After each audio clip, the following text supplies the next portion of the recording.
संविधान के सभी सकारात्मक नकारात्मक पहलुओं पर चर्चा होगी। विशेष रूप से हमारा ध्यान केंद्रित होगा कि जो बाबा साहब भीमराव अंबेडकर ने सपना देखा था, पंडित जवाहरलाल नेहरू ने जिसको साकार किया था तभी संविधान आया, ऐसा भीमराव अंबेडकर जी ने खुद कहा है कि अगर कांग्रेस का प्रबल सहयोग नहीं होता तो इतने प्रचंड बहुमत के साथ प्रधानमंत्री नेहरू अगर सहयोग न करते कदम कदम पे तो नहीं बन पाता। उस बात को भी हम दोहराएंगे। वहीं जिस तरह संवैधानिक पदों पे का दुरुपयोग हो रहा है, जिस तरीके से संवैधानिक संस्थाओं का दुरुपयोग हो रहा है, जिस तरीके से संविधान प्रदत्त अधिकार जो दलित पीड़ित पिछड़े हैं उनको उनका अधिकार नहीं मिल रहा है, ये सारे मुद्दे होंगे।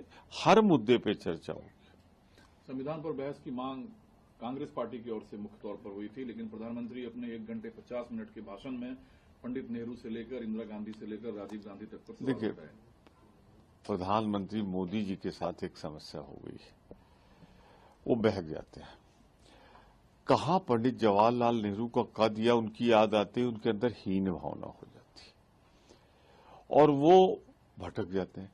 अरे इंदिरा गांधी वो हैं जिन्होंने इस देश के लिए अपने सीने पे 36 गोलियां खाई थी, जिन्होंने पहली बार दुनिया का इतिहास नहीं भूगोल बदल के बांग्लादेश को पैदा किया था, जहां आप हमारे हिंदू भाइयों की रक्षा नहीं कर पा रहे हैं। इंदिरा गांधी अपनी जगह, पंडित जवाहरलाल नेहरू को देख के एक हीन भावना आती है मोदी जी के अंदर। खुद पढ़ते नहीं वो, या पढ़ते लिखते हैं तो समझ नहीं पाते। ये क्या है जो अंबेडकर जी ने लिखा है कि अगर प्रचंड बहुमत कांग्रेस का था, अगर नेहरू जी का सहयोग नहीं होता तो ये संविधान नहीं बनता। और संविधान पे चर्चा करते हुए उसी नेहरू को आप क्या कहते हो? ये फ्रस्ट्रेशन है। सर, ईवीएम को